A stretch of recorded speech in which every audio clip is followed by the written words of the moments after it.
1957 के स्वतंत्रता संग्राम का दौर था। पूरे देश में क्रांति की ज्वाला भड़क रही थी। अंग्रेजों के अत्याचारों से तंग आकर भारतीय सैनिक और आम जनता संगठित हो रही थी। लखनऊ, झांसी, दिल्ली, हर जगह विद्रोह की आग धधक रही थी।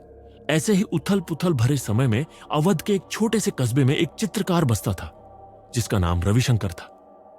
रविशंकर को चित्रकला में असाधारण प्रतिभा प्राप्त थी।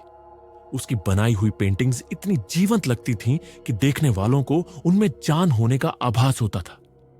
पर उसकी यही प्रतिभा उसके लिए शाप बन गई। वह नवाब वाजिद अली शाह के दरबार में चित्रकारी करता था, पर अंग्रेजों द्वारा नवाब को एग्जाइल करने के बाद उसका जीवन कठिन हो गया। फिर भी उसने अपनी कला को जीवित रखा और गुप्त रूप से क्रांतिकारियों के लिए तस्वीरें बनाने लगा। पर उसकी किस्मत में कुछ और ही लिखा था। एक शाम जब सूरज ढल रहा था, वह अपनी झोपड़ी में बैठा एक नई पेंटिंग बना रहा था। मोमबत्ती की हल्की रोशनी में उसकी कूची लगातार चल रही थी। वह अपने चित्र में विद्रोहियों के साहस और अंग्रेजों के रक्त रंजित अत्याचार को उकेर रहा था। अचानक उसके कमरे में एक अजीब सी ठंडक फैल गई। मोमबत्ती की लौ कांपने लगी। उसे लगा जैसे कोई उसके पीछे खड़ा है। धीरे से उसने गर्दन घुमाई, पर वहां कोई नहीं था। लेकिन जैसे ही उसकी नजर पेंटिंग पर पड़ी, वह सहम गया। जो चेहरा उसने कैनवास पर उकेरा था, वह धीरे धीरे बदलने लगा। उसकी बनाई हुई आंखों में गहरा अंधकार समा गया। होंठ सिकुड़कर एक भयानक मुस्कान में बदल गए और फिर एक हल्की फुसफुसाहट कमरे में गूंज उठी। तुमने मुझे जगा दिया है। रविशंकर घबरा गया। उसने तुरंत पेंटिंग को छुपा दिया और सोने चला गया। लेकिन नींद उसकी आंखों से कोसों दूर थी। पूरी रात उसे महसूस होता रहा कि कमरे में कोई और भी है। कभी उसे खिड़की के बाहर परछाइयां दिखती, कभी कोई हल्की सरसराहट सुनाई देती। उसने इसे अपना भ्रम समझकर नजरअंदाज कर दिया। पर अगली सुबह गांव का एक आदमी रमेश उसकी झोपड़ी में आया।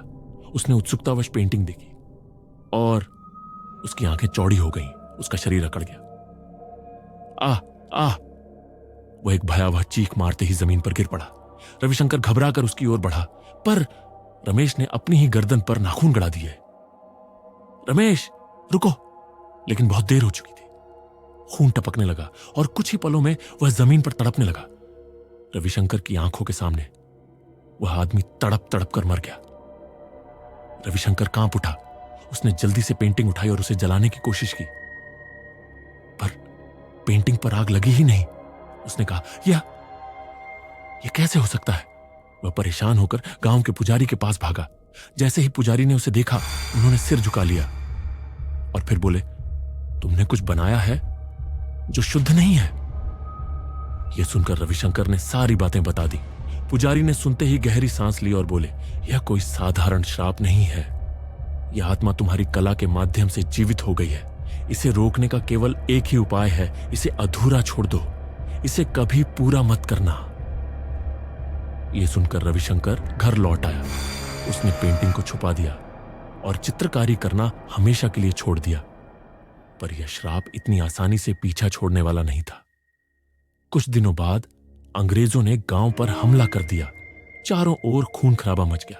सैनिकों ने घर घर तलाशी शुरू कर दी और फिर एक अंग्रेज अफसर कैप्टन हेनरी की नजर रविशंकर के घर में छुपी पेंटिंग पर पड़ी।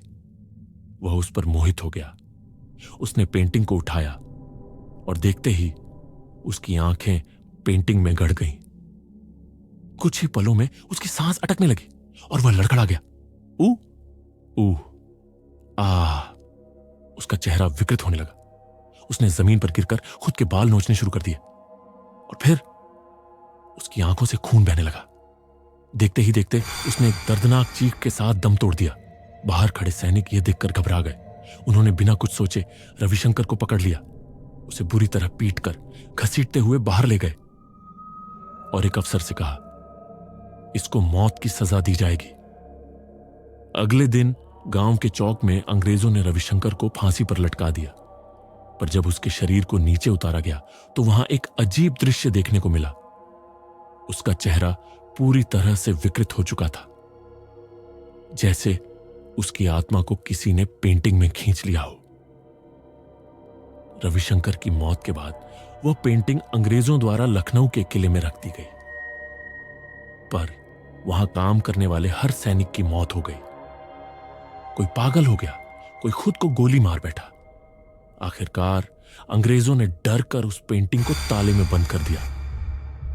कई सालों बाद 1947 में जब भारत आजाद हुआ, वह किला भारतीय सेना के अधीन आ गया। एक दिन एक कैप्टन ने अनजाने में उस ताले को खोल दिया। कमरे के अंदर अब भी वही पेंटिंग रखी थी, धूल से ढकी, लेकिन अब भी वो वैसी की वैसी थी, जैसे इंतजार कर रही हो कि कोई उसे देखे। कैप्टन ने जैसे ही उसकी ओर देखा, कमरे में हल्की फुसफुसाहट गूंज उठी, तुमने मुझे जगा दिया है। अगले ही दिन वो कैप्टन मृत पाया गया। कैप्टन की मौत के बाद किले में हड़कंप मच गया। पोस्टमार्टम रिपोर्ट में मौत का कोई स्पष्ट कारण नहीं मिला। उसके शरीर पर न कोई जख्म था, न जहर का असर। बस उसकी आंखें पूरी तरह सफेद हो चुकी थी, जैसे किसी ने उसकी आत्मा को चूस लिया हो। सेना ने मामला दबाने की कोशिश की, लेकिन किले में तैनात जवानों के बीच डर फैलने लगा। कुछ सैनिकों का कहना था कि उन्होंने कैप्टन के कमरे से अजीब फुसफुसाहटें सुनी थी। कुछ ने यह भी दावा किया कि उन्हें रात में पेंटिंग के पास किसी के चलने की आवाजें सुनाई देती थीं। अधिकारियों ने इस अजीब घटना की तह तक जाने के लिए एक विशेषज्ञ को बुलाया, अर्जुन मेहरा, जो एक जाने माने मनोवैज्ञानिक और पैरानॉर्मल मामलों के विशेषज्ञ थे। अर्जुन जब पहली बार किले में आए तो उन्होंने माहौल में एक अजीब सा भारीपन महसूस किया।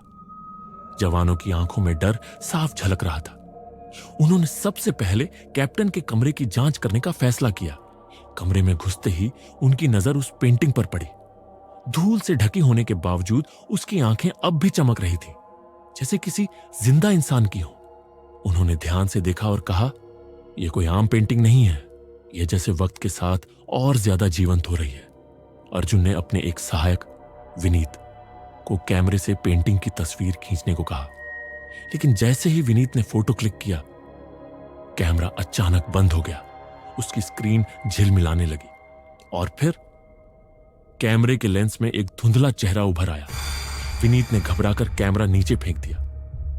तभी कमरे की खिड़की अचानक अपने आप खुल गई और ठंडी हवा का एक झोंका अंदर आया। हवा के साथ हल्की सी फुसफुसाहट सुनाई दी।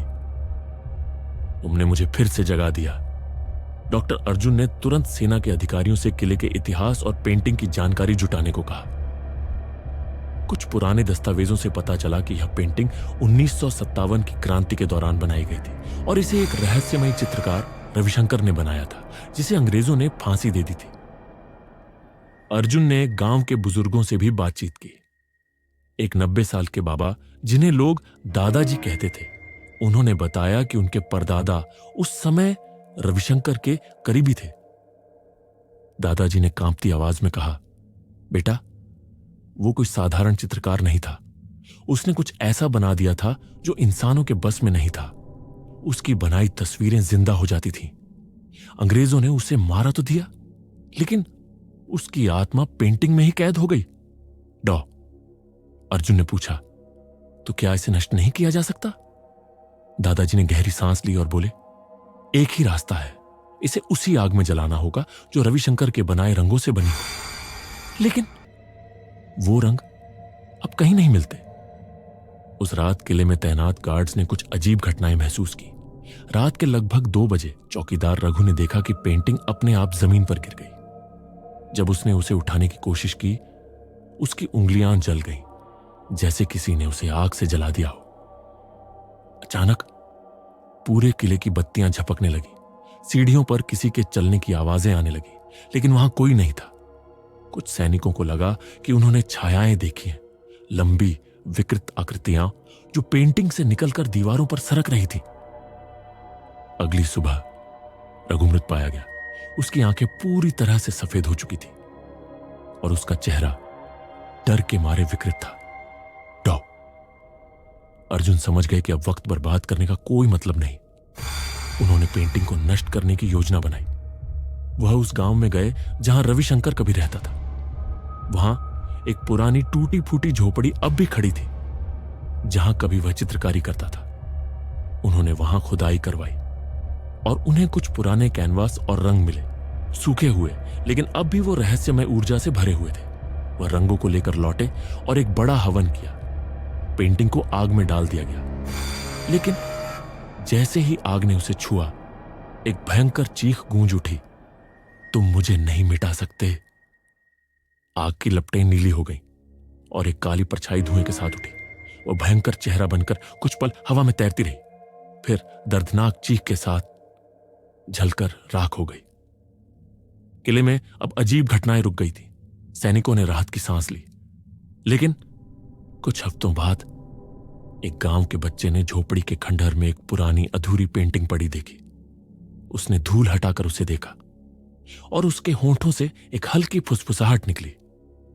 तुमने मुझे फिर से जगा दिया। ऐसी और डरावनी कहानियों के लिए वीडियो को लाइक एंड चैनल को सब्सक्राइब जरूर करें।